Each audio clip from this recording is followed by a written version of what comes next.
En février 1989, le magazine Psychologie aujourd'hui a affirmé ou a estimé que plus de 10 millions d'Américains sont adeptes d'un genre ou d'un autre de guérison. En fait, ils les ont répartis en groupes et je ne sais pas pourquoi ils ont mis les chrétiens et tous les autres groupes bizarres dans le même panier. Les métaphysiciens et les occultistes et les shiatsu et la méditation orientale ont tous été mis dans le même panier. Peut-être qu'une partie du problème et de la confusion dans l'esprit de certains, c'est que certains chrétiens, quand ils parlent de la guérison, parlent souvent un langage pareil à celui des non-chrétiens. Les occultistes disent que vous avez au-dedans de vous le pouvoir de vous guérir. Ils mettent l'homme à la place de Dieu et disent que Dieu est essentiellement là pour vous obéir, que la puissance de la guérison est en vous et que c'est à vous de décider. Et quand la guérison a lieu, les gens sont déconcertés. Ils ont vraiment du mal à discerner la foi véritable dont nous avons longuement parlé dans cette série de messages et comment elle opère. Et il y a des églises qui prétendent que seul le pasteur a le don de la guérison, et ce n'est certainement pas biblique, car nous avons vu que quand le Saint-Esprit donne des cadeaux d'anniversaire spirituels, il donne des dons au corps de Christ, et que les différentes personnes dans le corps ont des dons différents. Donc quel est le problème là? Et comment est-ce que ces églises se trompent? Eh bien, la réponse est extrêmement importante, et je vous prie d'écouter avec soin. Parce que ça s'applique à tous les dons et pas seulement au don de la guérison. À l'instant où la gloire de Jésus devient secondaire, le don et sa puissance deviennent inefficaces. À l'instant où la chair et l'orgueil s'introduisent, le Saint-Esprit s'en va. À l'instant où le cœur est contaminé par l'orgueil et la vanité, la puissance du Saint-Esprit s'éteint. À l'instant où la foi est exercée pour des fins purement égoïstes, cette foi n'est plus capable d'agir. Par contre, quand la gloire de Jésus est d'une importance capitale, quand seule la gloire de Jésus est prise en compte, à ce moment-là, le Saint-Esprit autorise les dons à faire leur travail. En fait, on raconte une histoire sur Martin Luther, le grand réformateur qui n'a absolument cherché que la gloire de Dieu. Cet incident particulier a eu lieu en 1540. Et il y avait un homme dont nul de nous n'a entendu parler, mais qui était un très cher ami à Luther. Il était vraiment son bras droit. Il l'a beaucoup aidé dans la réforme de l'Église et dans la transformation de l'Église pendant cette époque très sombre en Europe. Cet homme s'appelait Frédéric Myconius. Il était très malade, vraiment malade et faible. Il était à bout de force. Mais il a rassemblé ses forces pour pouvoir s'asseoir et écrire une lettre d'adieu à Martin Luther pour lui dire au revoir avant d'aller à la gloire. Laissez-moi vous lire ce que Martin Luther lui a écrit en réponse à cette lettre d'adieu.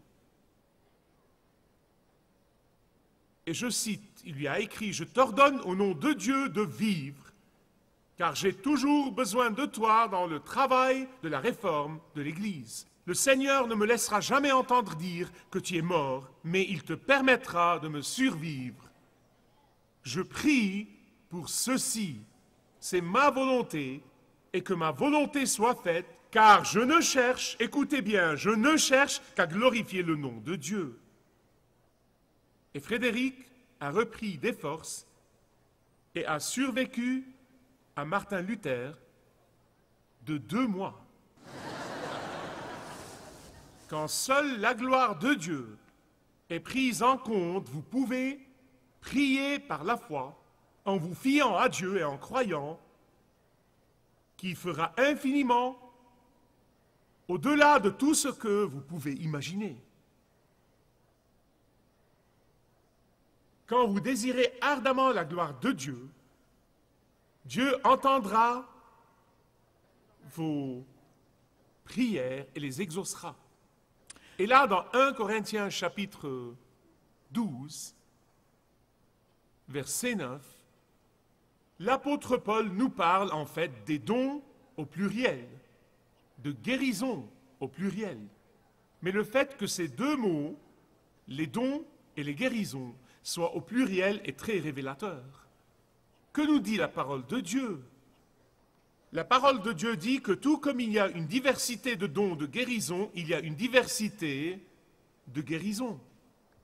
Qu'il y a la guérison spirituelle et la guérison émotionnelle et la guérison physique. Nous focalisons le plus souvent sur la guérison physique et nous ne nous rendons pas compte qu'il y a un tableau plus grand et plus important dans la Bible.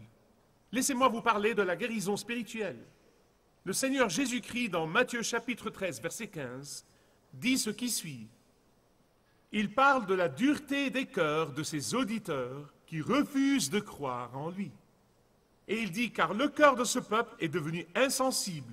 Ils ont endurci leurs oreilles et ils ont fermé leurs yeux de peur qu'ils ne voient de leurs yeux, qu'ils n'entendent de leurs oreilles, qu'ils ne comprennent de leur cœur, qu'ils ne se convertissent et que je ne les guérisse.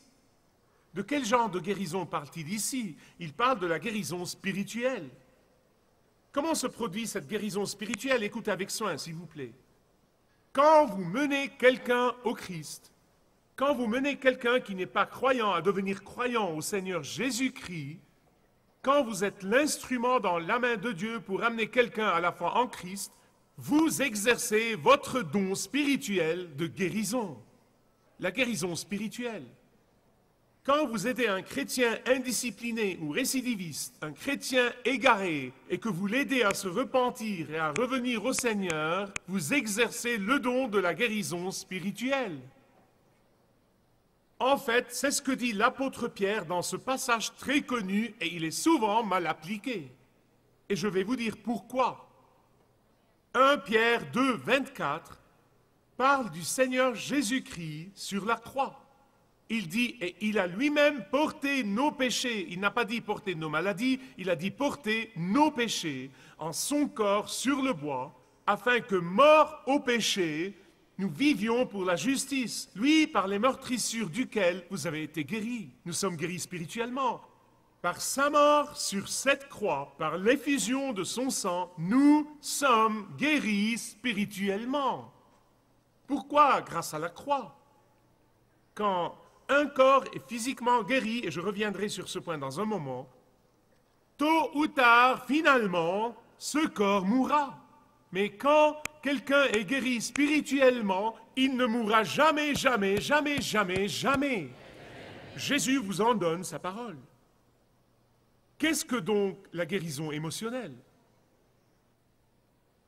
Dans Luc chapitre 4, verset 18, le Seigneur Jésus-Christ va à l'église de sa ville natale, à la synagogue de Nazareth.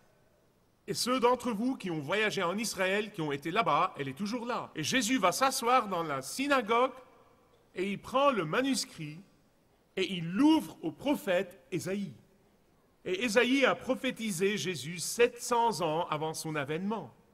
Et après avoir lu la prophétie d'Ésaïe, il a dit « Aujourd'hui, cette prophétie que vous venez d'entendre est accomplie. » Laissez-moi vous la lire.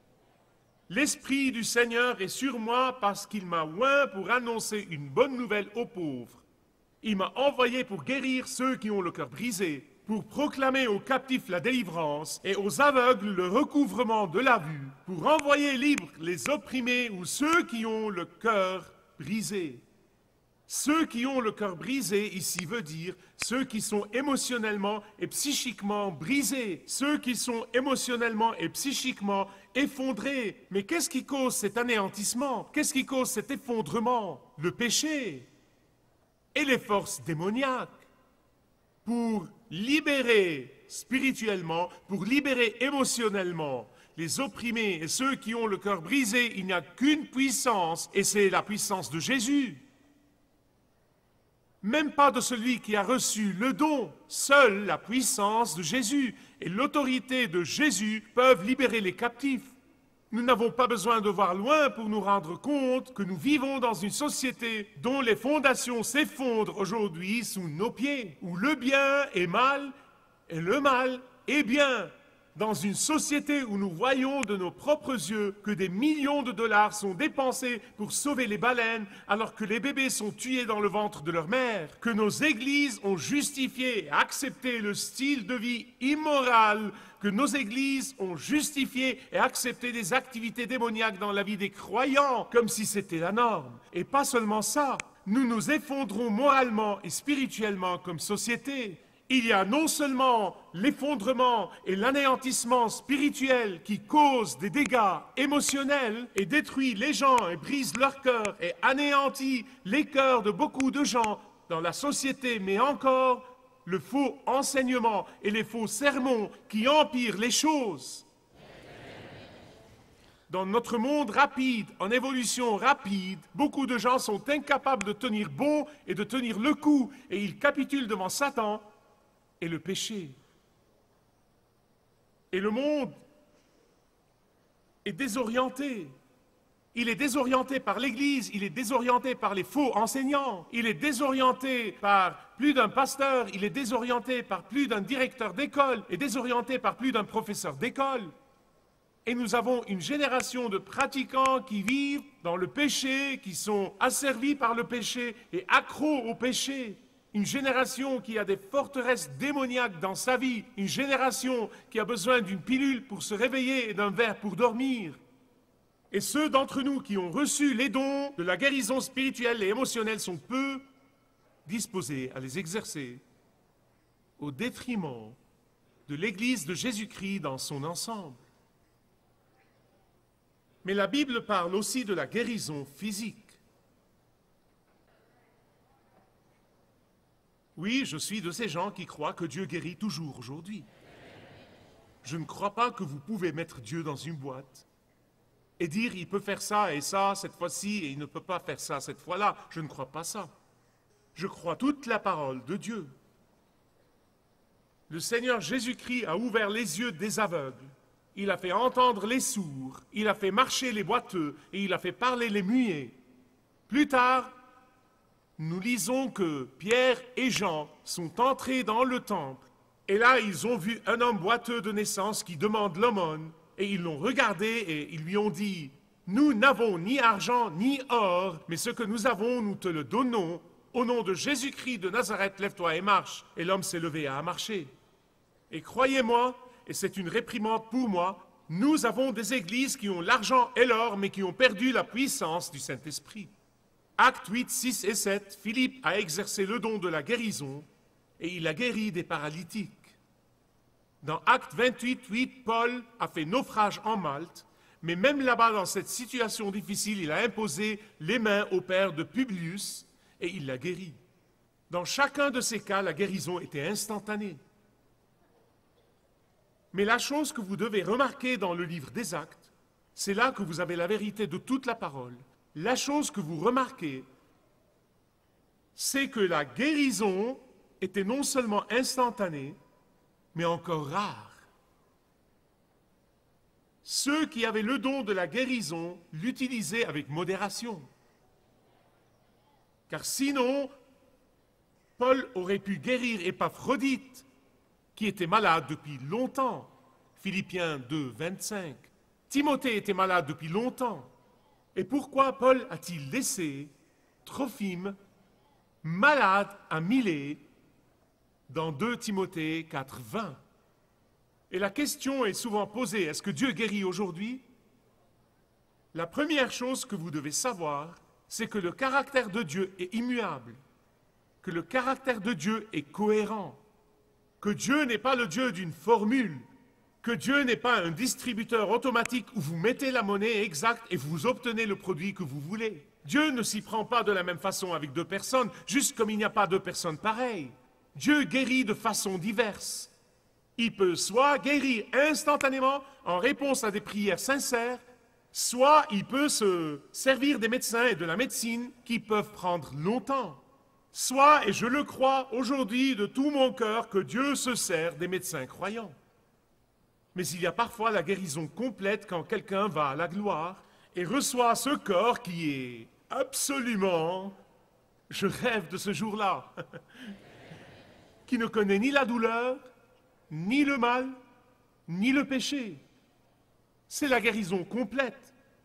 Et si nous osons oublier que nous sommes étrangers et voyageurs sur la terre et que nous irons un jour à la gloire, nous allons nous attirer des ennuis. Qui détermine la guérison? Certainement pas la personne qui a le don, certainement pas le malade, seul le Seigneur, souverain Jésus-Christ. Il détermine dans sa volonté souveraine comment exercer les dons et quand exercer les dons. Quel est donc ce don? C'est la capacité de prier par la foi et de voir Dieu intervenir surnaturellement. Aussi simple que ça. Mais nous devons comprendre, d'après Matthieu 9, 35, que Jésus seul a guéri tout le monde partout. Mais même quand il a envoyé les 70 et leur a donné le pouvoir et leur a dit « Allez », et ils sont allés, et ils guérissaient, ils délivraient les gens, et ils revenaient avec joie, et il leur disait « Réjouissez-vous de ce que vos noms sont écrits dans le livre de vie, de votre guérison spirituelle ».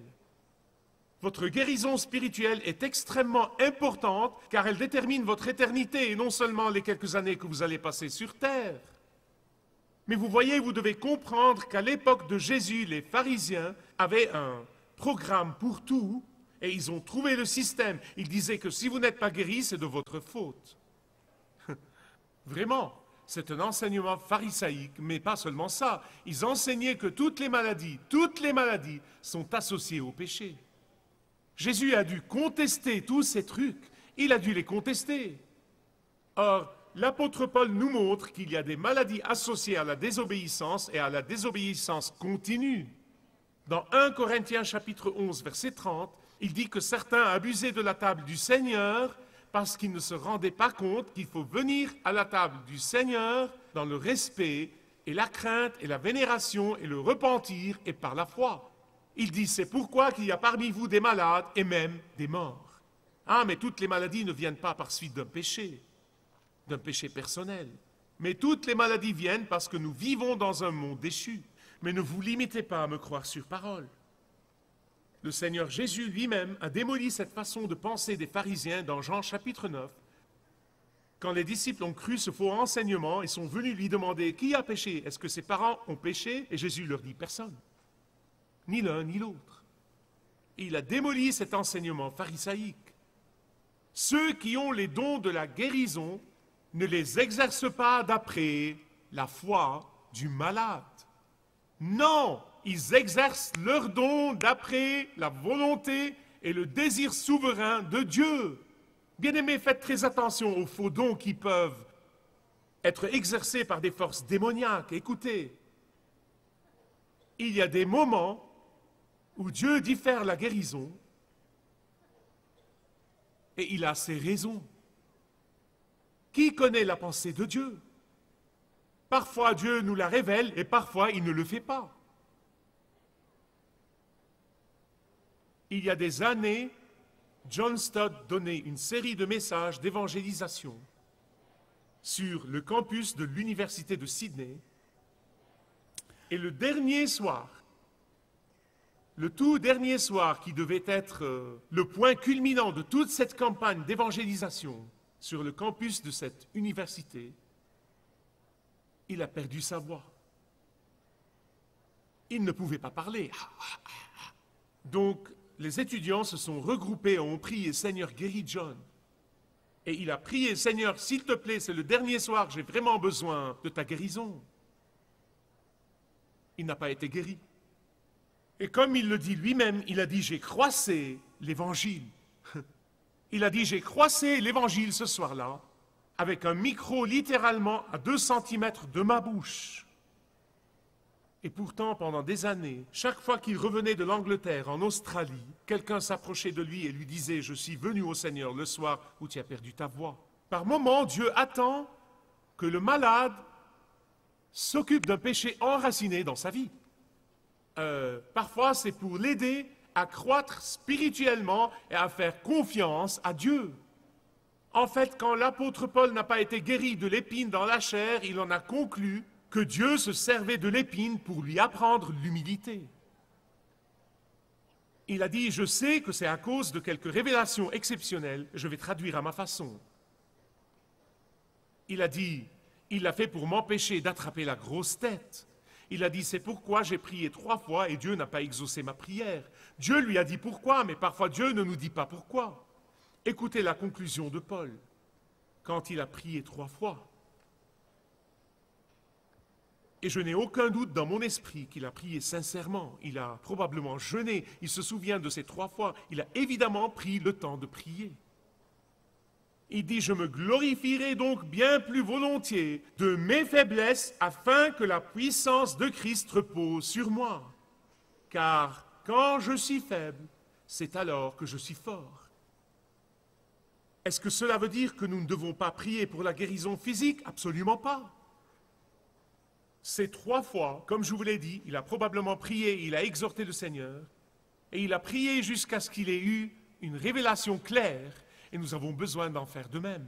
Et pourtant, souvent, quand la maladie nous contraint de rester au lit, Dieu attire notre attention. Parfois, Dieu ne guérit pas immédiatement pour avoir une plus grande gloire. Quel que soit son dessein, il est un Dieu souverain. Et nous venons à lui dans l'humilité. Emily Gardner-Neal était une journaliste agnostique et elle était bien décidée à dénoncer ce qu'elle appelait le mythe de la guérison chrétienne. Et pendant sa recherche, elle a immédiatement rencontré Jésus. Et plus tard, elle a écrit ce qui suit. Elle a écrit « Nous sommes souvent induits en erreur en supposant à tort que Dieu ne peut être glorifié que par une guérison physique. La vérité, c'est que les témoins les plus efficaces qui ont influencé ma vie étaient des gens que la maladie avait contraints de rester au lit et pourtant ils attendaient avec impatience la guérison de la grâce de Dieu. Et en même temps, ils donnaient gloire à Dieu au milieu de leur maladie. Si vous désirez connaître Dieu d'une manière personnelle, demandez le livret « Retrouvez la joie que vous avez toujours désirée » et vous pourrez découvrir l'amour de Dieu pour vous et apprendre comment expérimenter son pardon.